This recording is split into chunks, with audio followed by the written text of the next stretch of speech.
I'm 33 years old and my wife is 30.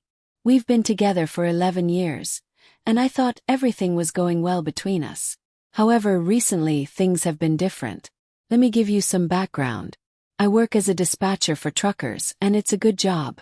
I have good benefits, and I earn enough for both of us to live comfortably. On the other hand, my wife used to work building gaming computers, but she lost her job due to cutbacks. So, I've become the main provider, working extra hours to make sure we can pay the bills. One day my car battery died, and I had to ask my wife for a ride to work. When we got to the parking lot, I noticed my coworker Andrew.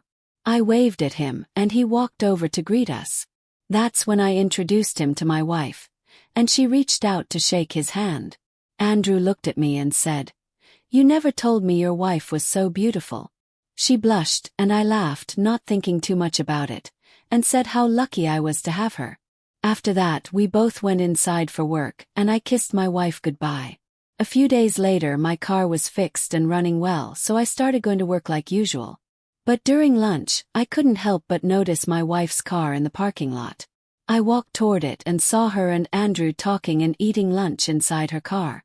I got upset, but I kept my cool and knocked on her window. She opened the door and said, "Oh, I forgot to tell you that Andrew and I were having lunch together today." Then Andrew spoke up and said, "I hope you're not upset." I took a deep breath and replied, "No." I turned around and walked back to my car because I knew that if I said anything else, it would lead to an argument. I could sense my wife getting frustrated because I walked away like that. Later that day when I got home, she exploded, saying that I had embarrassed her in front of Andrew. I responded, "Why do you even care? And when did you start hanging out with him?" She replied, "I'm a grown woman, and I don't have to tell you anything," and then walked away. Since then, she's been distant, and I've noticed she's been spending more time on her phone, calling and texting her friends. Deep down, I suspect it's Andrew, but I don't want to accuse her and end up looking foolish if I'm wrong. At the same time, I feel like I should say something, but I just don't know what to do. I talked to my friend, and he gave me an Apple AirTag. I'm planning to secretly put it in my wife's car and track it to see if I can find any evidence, just in case things go badly, and we end up getting a divorce. Part of me doesn't want to do it because it's painful to think that our relationship is falling apart so easily, especially after everything we've been through. But I feel like I have to do it. I'll try to update you again when I have the chance. Hey everyone, it's been a while, but a lot has happened since then, and I finally have a chance to update you. To gather some proof, my friend lent me his AirTag, and I secretly placed it in my wife's car and followed her. She had told me she was going to meet a friend, but I had my doubts, so I followed her in my friend's car to avoid being noticed. After about a 20-minute drive, she pulled up to a hotel. I won't lie, my stomach churned and my heart raced. I was desperately hoping I was wrong, that she was just meeting a friend, but unfortunately, what I saw was Andrew waving at my wife, and then she ran and jumped into his arms, passionately kissing him. I was devastated and furious. I wanted to confront Andrew and demand my wife leave the house and take her belongings, but I held back. Instead, I took out my phone and quietly took some pictures of them before driving away. I watched them enter the hotel. When I got home, I couldn't control my emotions and broke down in tears, screaming in frustration. I even punched a hole in the wall. Overcome, I called my friend who came over and saw the pictures. I started crying again, shouting, 11 years wasted. My friend comforted me with a hug and advised me to get legal help while gathering more evidence against my wife. It was hard to pretend to be strong, but I told my friend I'd try my best.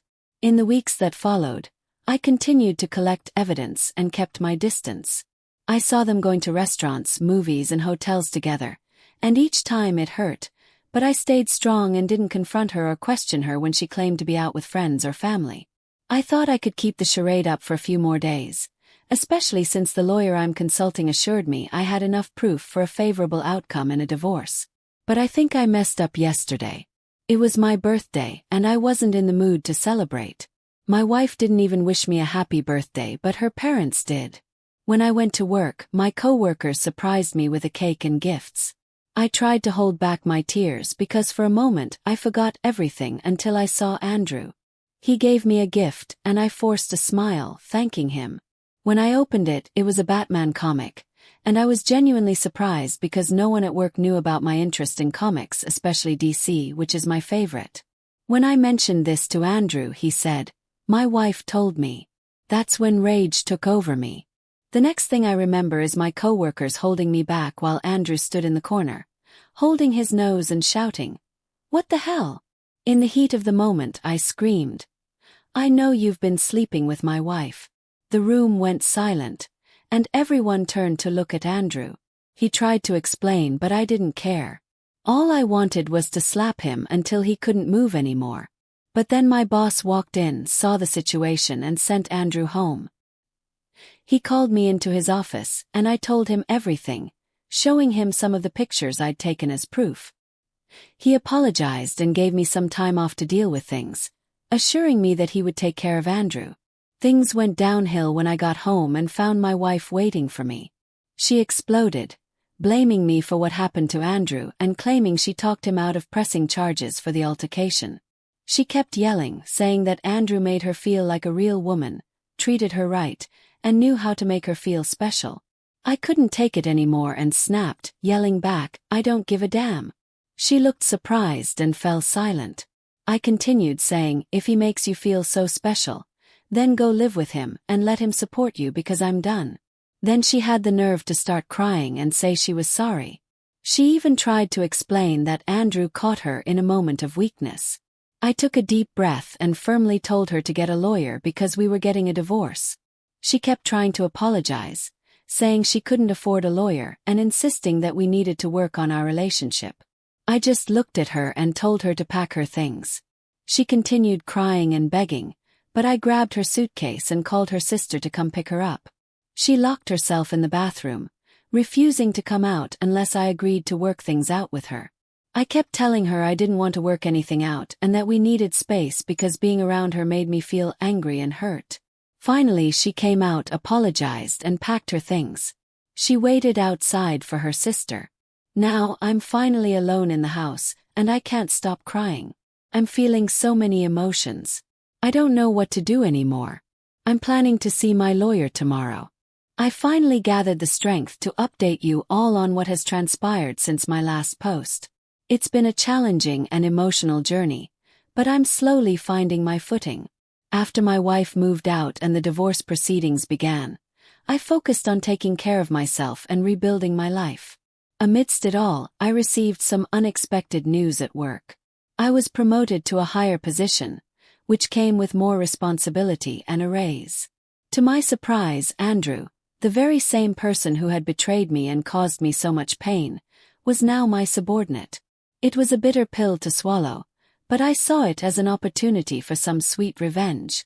I seized every chance to reprimand Andrew, making sure he felt the weight of his actions. I would make jokes at his expense, relishing in his discomfort. It may not have been the most mature way to handle the situation, but it brought me a sense of satisfaction to see him squirm. Andrew, understandably, grew increasingly frustrated with my behavior. He lashed out at me a few times, but I couldn't help but laugh at his anger. It was a small victory for me, knowing that I had the upper hand and he was forced to endure the consequences of his actions. The real turning point came when I discovered that Andrew had stolen food that was meant for everyone in the office. It was a blatant act of disrespect and entitlement. I couldn't let him get away with it. In a moment of boldness, I confronted him in front of the entire staff. I exposed his actions and fired him on the spot. The look of shock and humiliation on Andrew's face was priceless. It was a taste of karma that he had brought upon himself. The office erupted into a mix of shock, disbelief, and some even applauded my actions. It was a defining moment where I reclaimed my power and showed Andrew that his behavior would not be tolerated. As the divorce proceedings continued, I made sure to focus on my own well-being and happiness. I refused to let the past define me. The divorce was finalized, and while my ex-wife moved on with her life, Andrew found himself unemployed and left to face the consequences of his actions. Meanwhile, I thrived. My career flourished, and I dedicated myself to personal growth and pursuing my passions. I surrounded myself with supportive friends and family who helped me heal from the wounds of the past. It was a process, but gradually I found myself living my best life. Looking back now, I realize that the revenge I sought wasn't just about hurting others. It was about finding my own sense of closure and moving forward. It was about reclaiming my power and finding happiness despite the pain I had endured. Today, I can proudly say that I've emerged from the storm stronger than ever. I found love again with someone who cherishes and respects me. Together, we are building a future filled with trust, laughter, and mutual support. As for my ex-wife and Andrew, they are now mere footnotes in the story of my life. I've moved on, leaving them behind, along with the pain and betrayal they brought into my life. They are no longer a source of anger or bitterness. Instead, they serve as reminders of the lessons I've learned and the resilience I've discovered within myself. Life has a way of teaching us valuable lessons, and through this journey, I've learned the importance of forgiveness, self-love, and the power of letting go. I've learned the importance of forgiveness, self-love, and the power of letting go.